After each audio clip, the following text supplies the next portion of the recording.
Boom.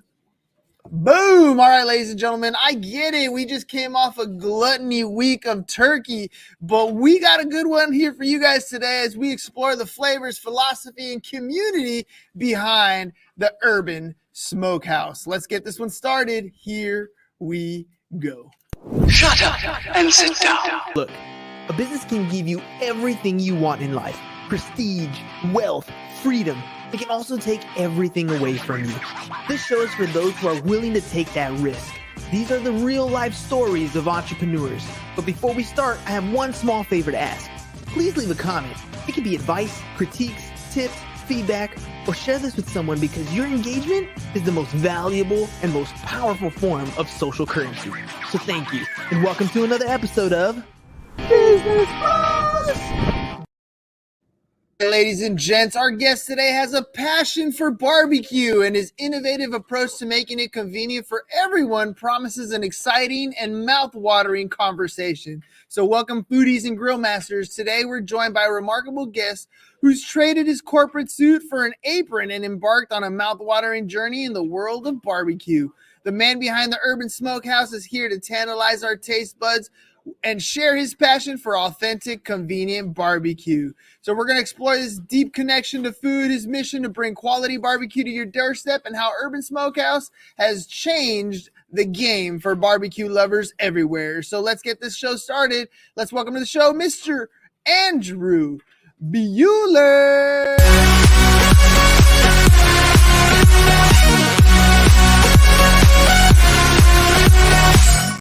All right, dude. First of all, your last name really is Buehler? It is. And surprise, I'm from Illinois as well, or Chicagoland area. No way. And I'm in a classroom. Literally, when I ask a question, I make that joke all the time. I'm like, Buehler. It was the first joke of the beginning of every school year of every class for my entire academic career. So I'm very used to it. Dude, it's like when you have a name that you know the teacher can't pronounce and it's the beginning of the school year, you just know your order in the alphabetical like attendance thing. You just know, nope, that's me right there. That's me. Yep. Go ahead. Come on. Come with it. Let me have it. Exactly. All right, dude, let's get into this, man. Obviously, everybody who comes on the show is here to promote something. There's a business model that they want to get out, a product or service. Yours sounds delicious, but if you can explain it like a 5-year-old can understand it, what is it that you do? Sure. So Urban Smokehouse sells pre-cooked barbecue foods direct to consumers from our website nationwide here in the U.S. And really the pitch is barbecue is often described as being cooked low and slow, which means at a low temperature and for a very long time, which if you ask me is inconvenient for most. I don't have 3 to 5 hours to smoke a rack of ribs, 8 to 12 plus hours to slow cook a brisket. And so we do that. Vacuum seal those products, put it on ice, and ship it to you. And what you get is a product that's pre-cooked, so it's technically safe to eat on delivery, but ultimately tastes a lot better if you throw it in your oven for 20 minutes or on your grill or in your air fryer or really the device of your choice.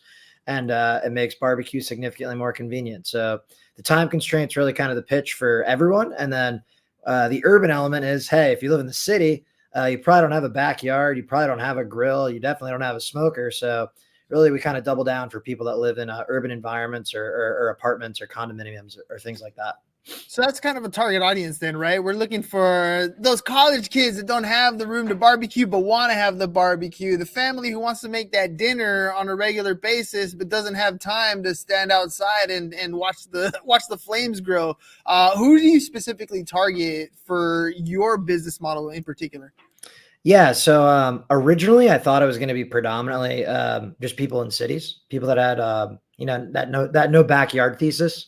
And actually as like the past years unfolded, we've realized that we have lots of customers in the suburbs and rural areas as well. And it's predominantly older people. Most of our customer acquisition has been from Facebook.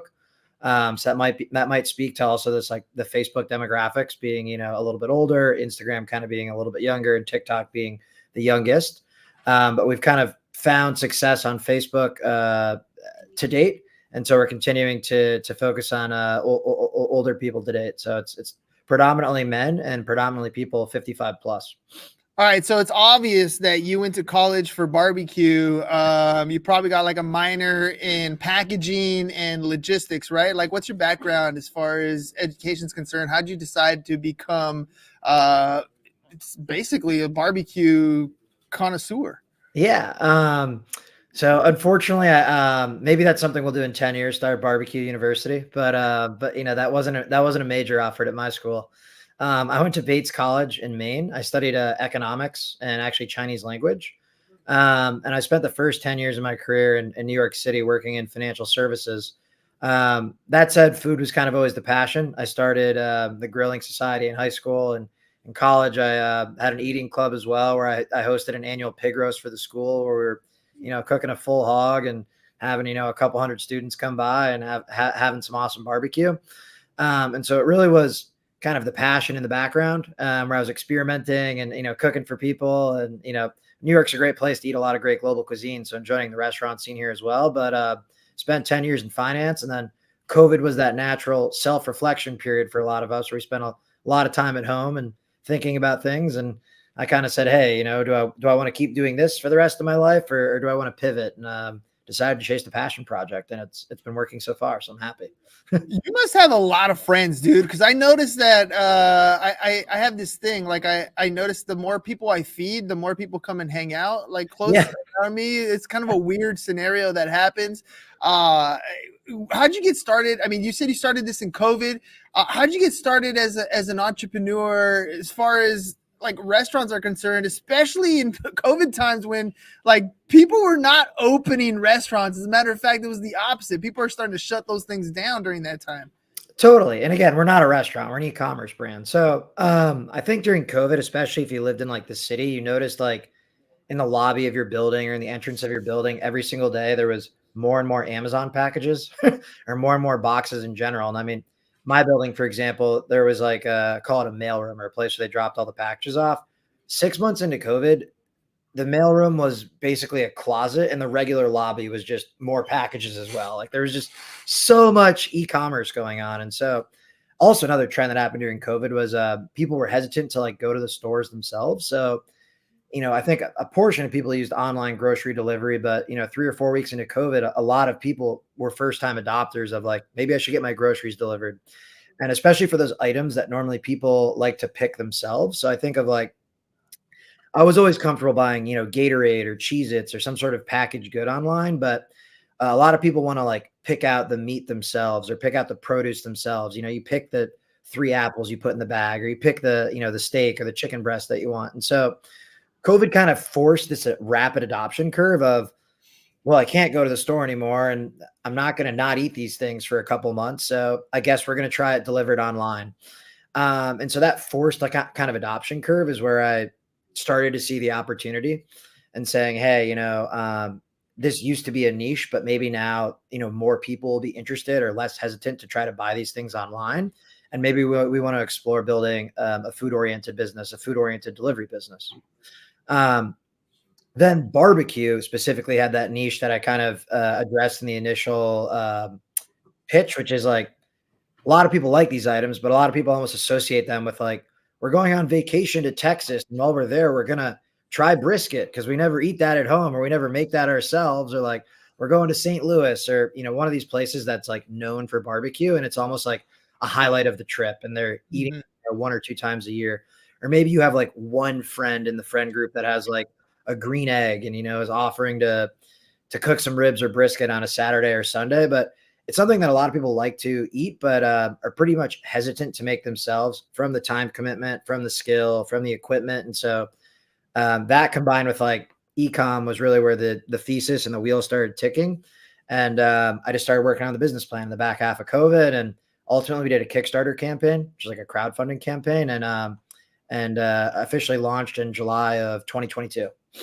All right, dude. Everybody loves good barbecue, but at the same time, we're kind of hesitant, like you said, to order it online. We're worried about the freshness. We're worried about the flavor once we get it. How long does it take for packaging? Is a dog going to eat my package before I get to it? Right? Like all these different questions that we might have. What are some of the mistakes that you made in business that since you've launched, and how have you improved upon them so that people can get their barbecue in a timely fashion where it still tastes good?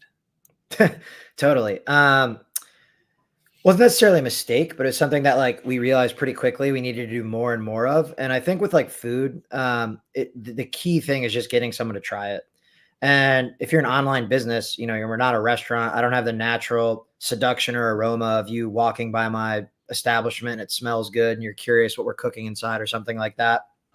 You got to find a way to feed the people, because at the end of the day, making your customers the biggest advocates of your business is what's ultimately going to create success. A 5-star review or someone writing on Facebook or tweeting or, setting a status or posting a picture of saying like, hey, I just ate these ribs, they taste amazing. The return on that is 10x any sort of advertisement, because you trust your friends' opinions. You trust, your network, your family, whatever it is, opinions more. And so in the beginning, something I did is I went around New York City and I approached a bunch of bars that didn't have kitchens, that didn't serve food, or maybe they had like, potato chips, but they didn't have, burgers or cooked warm things. And I said, hey, do you mind if I come here on a Saturday or Sunday and set up outside and do a pop-up and just, give ribs to the people that are eating here and potentially sell them? And most people said yes, because it was, hey, I can, your customers that are coming for 2 or 3 hours now likely can stay longer because they're not going to be leaving to go get food somewhere else. And so I just give away a free rib and sell, a half slab or a full rack of ribs to people that enjoyed it. And that created that natural momentum or snowball effect in the beginning, where it was just getting people to try the food. And you see it in grocery stores all the time. Like if you go to like Costco or Trader Joe's or something, there's often 2 or 3 people that are doing free samples of some sort of product there.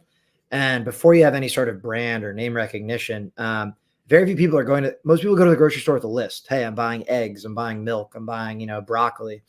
It's very hard with just your packaging to convince someone to like try a new product at the grocery store. You really need to find a way to get people to try the product so that they can even, think that it tastes good to start. And so just doing a lot of in-person sampling and sales in the beginning was super important. Despite this being an online business and us never meeting most of our customers, we needed an initial group of people to talk about the product online and create that validation so that other people would be, willing to potentially try something. You're at the intersection of like Uber Eats, Amazon groceries, and like restaurant eating barbecue. It's like they all kind of came together, and that's where you kind of were born, essentially, right? So somewhere in that middle part, and you're coming out in a time where things are completely different, like e-commerce and delivery, and people kind of accepting that kind of process is new to the space. What advice would you give to entrepreneurs that are getting started today, that are looking at some of these things as separate individual types of platforms, and maybe they can kind of shift and mold them together to kind of come up with something like yours? I think a mistake that a lot of people make is they think that they need to be like too innovative or too different. And everyone hears these amazing success stories of, a new app or a new company or a new product going from, 0 to, a multi-billion-dollar valuation. There's no competitors in the space. It's something completely different and new. Food's been around for a long time. People need to eat to live. It's arguably, the oldest industry in the world. And so that doesn't mean that it can't constantly be innovated. It can't constantly be disrupted.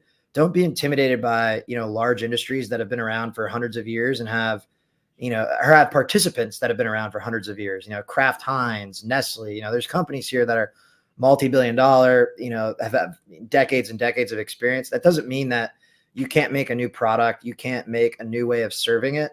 I think people get lost in trying to make something completely different or radically different. And there's a lot of opportunity in just improving or, marginally changing something that ultimately is more impactful to the customer. The change to you is this, but the change to the customer is, the change to you is an inch, the change to the customer is a mile. Finding those pivotable opportunities, I think, is often overlooked and something that a lot of entrepreneurs should potentially consider. What do you feel like your company does best? Everybody in the restaurant space has some particular, maybe it's a flagship product that they have. Maybe it's the way it's delivered. You kind of had to innovate all those different things, but what do you feel that your company does that nobody else can compete with? Sure. Well, we have the best ribs that you can order to your house nationwide. I mean, that's clearly, the business we're in. But if you're peeling back the layers of the onion and you want a more business type answer, um, I used to be an investor. I used to work for, a couple different private equity groups. And a mentor of mine used to always tell people, we want to take the sniper rifle approach, not the shotgun. And what that meant was we want to learn how to do one thing really, really, really, really well and better than anyone, rather than focusing on doing, 10, 20, or 30 things just good.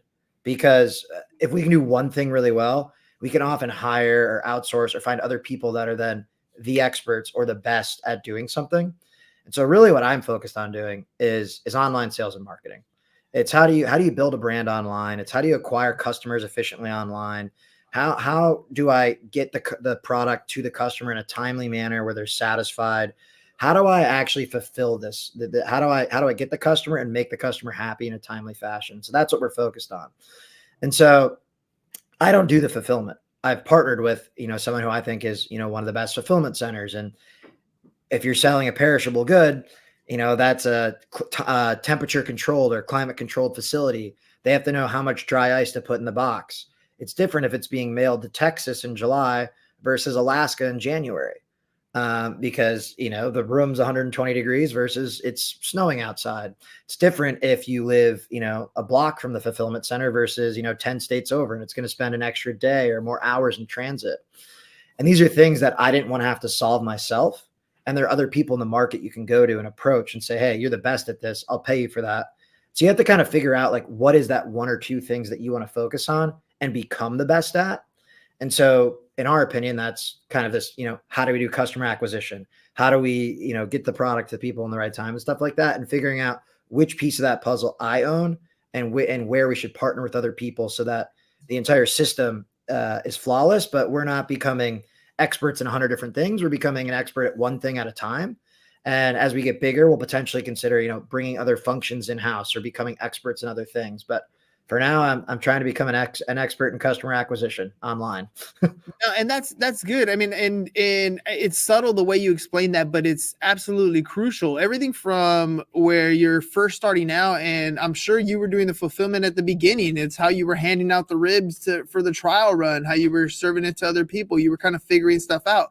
But as an entrepreneur, you grew to kind of replace those features, so you're not doing some of those things. Can you kind of hover over that? Like, how did you decide that, okay, I'm done with the fulfillment center, I know what I need to know for creating this product or service, now it's time to find my replacement? What's the next thing I need to work on? Now it's time to find the replacement. It's implementing the systems I think a lot of entrepreneurs kind of skip over, and they get caught and trapped in the day-to-day fulfillment of a business, never actually growing a business. Can you kind of hover on that for a second? Totally. And there's another thing that I want to actually hit on that too, which is it's actually very important to think about these things very early, because this is the difference between honestly being a mom and pop and being something that's scalable. And if you don't know how, I don't want to say anyone can service 10 customers, but it's hard to go from 10 to 100 to 1,000 to 10,000 to 100,000. And the business looks very different as you kind of take those leaps. And unpacking, like, what is the difference and how you get there is, as you kind of alluded to, systems and processes. But you kind of want to overinvest or think about that early so that you don't get that 100th customer. And then you have what I call a champagne problem, which is, I'm glad I have a 100th customer, but I don't know how to serve the 100th customer. This is now becoming a problem. And so it's very important to kind of constantly be thinking about this question of scale, and how do I, if the business continues to grow and continues to thrive, how do I in 3 or 6 months successfully service double my existing customer base, or triple or quadruple? And so when I was initially thinking about the business, I kind of wrote the plan. I wrote the plan for what this thing should look like in 5 years before I wrote what it should look like on day one. And then you water that down and say, well, I don't have investors, I have some savings, but like, how do we try this with, outspending an arm and a leg? How do we try this with just a little bit of money? And now we know the things as we hit different milestones that we're going to want to spend on quickly to make this thing scalable. And so in the beginning, you're right. We did pretty much everything ourselves. Another thing we did in the beginning, which I think is huge, is we did a crowdfunding campaign. And the reason that can be helpful is because you're essentially just doing pre-orders. you're saying, hey, if our goal is $25,000, but if you give me $100, I'll mail you 4 racks of ribs. I'll do this for a t-shirt, this for XYZ other incentives, but you collect money before having to spend any of it. So I'm not building inventory and worried if I'm going to sell it. I already have $25,000 in my pocket. I already know the people that want the product. I just have to fill it. And hopefully I made a good product. So then I can ask them for a 5-star review. Mm-hmm. And then I have that validation, and I'm not $25,000 in debt. I'm break even, but now I have a couple hundred customers. Hopefully 90% of them said they were happy. Hopefully they can start talking about that. And that's how you kind of de-risk, or at least I de-risked the process of building a business entirely on my own with, not a significant amount of capital in my pocket, and knowing slowly but surely, hey, once we, hit this amount, we can afford a distribution center. We need to bring that on ASAP. Hey, once we hit this amount, we can afford to, outsource this process, which we don't want to become an expert in. Let's make sure we know where we want to go for those, and let's do that when it's appropriate. Isn't it strange that you decided to find customers first to figure out how to fund your venture? Because I feel like a lot of times we have an idea, we think it's awesome, we think it's the best idea out there. We spend all kinds of money trying to develop the idea, bring it to market it to try to get the message out there, spend all kinds of time, effort, and money, and we haven't even sold a thing. And you kind of work this backwards. You were like, look, first, let me see if I even have a product. Cool, I got a product. Let me see if people are actually interested. Crowdfunding. Now you have an interest base, and you've generated your own revenue. So you're not starting at negative. You might start at even with what you spent to get started, but you're building a business based on customers, and that's kind of an important aspect. And then you also mentioned that you wrote that 5-year vision of your company before you had the watered down version of your company, what you wanted it to look like towards the end. Can you share with me that vision? What's that vision of that end goal look like for you? Sure. And there's a couple different ways to think about it too. So, I mean, in the end, I think barbecue as a category is the business. We started with one product. I only sold half slab. I sold half slab sweet baby back ribs for a year. I hope in a few years we'll have an all encompassing menu that has, many proteins, pork, beef, chicken, accompanying sides, macaroni and cheese, vegetables, things like that. But again, we didn't want to overinvest in making 20 SKUs and have, 2 of them sell and 18 be duds. We also wanted to make sure that we could make one product really good and it would be scalable so that if I do sell 1,000, I can make 10,000 the next month, et cetera, et cetera. And this is kind of what I talk about, the watering down. So it's a lot. It's often easier to see where you ultimately want to be, but it's hard to then distill it into like one super simple task that is the proof of concept. And then you add incremental things onto it to make the business even better. Because right now, when you start with just pork baby back ribs, I mean, 1/3 of the world doesn't eat pork. So, 1/3 of the world is already not a prospective customer. I want them to be my customer. So, I'm happy I've launched beef brisket. We're launching pulled chicken next month. Eventually we'll have vegetables and other sides, but you can't worry about that right away because, there's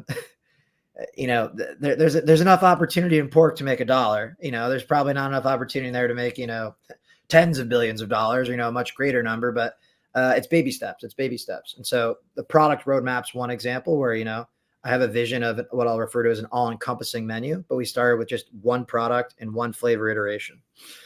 The other example is like sales channels. So we built a Shopify store.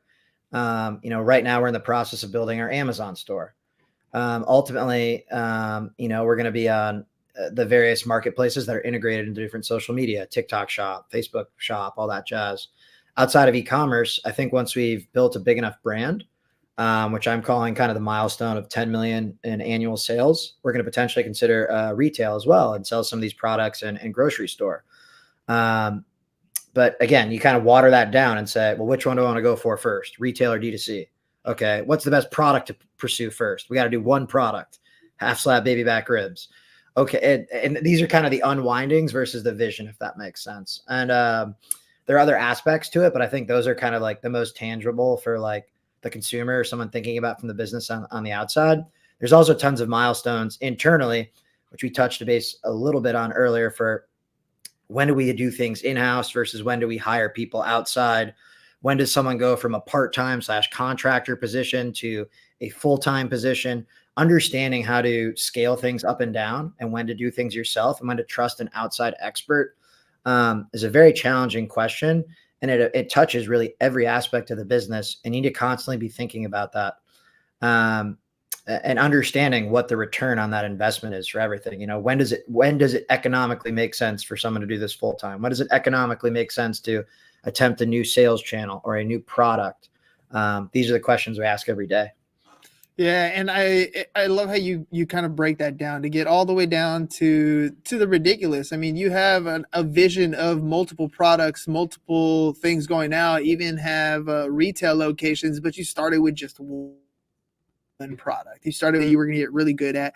And the things, I mean, there's some things that you didn't even talk about that kind of play into effect here, like the fact that where do you open a retail location? I don't know, probably where you're selling a lot of product. I mean, that's kind of some of the data point that you could be looking at to kind of grow into that vision that you want later on down the road. There's so many cool little things that you're not missing by focusing your attention on just the one product to get started, to do it right. And I don't know you personally, but at the end of the day, most people get into business for that time freedom and that financial freedom. And I feel like the way you're building it, after speaking to over 1,000 entrepreneurs, you're well on your way to do that, to build a company where you do have that time freedom, you do have that financial freedom, just because you're building it as a business and not as something that's taking up and consuming your time on a regular basis.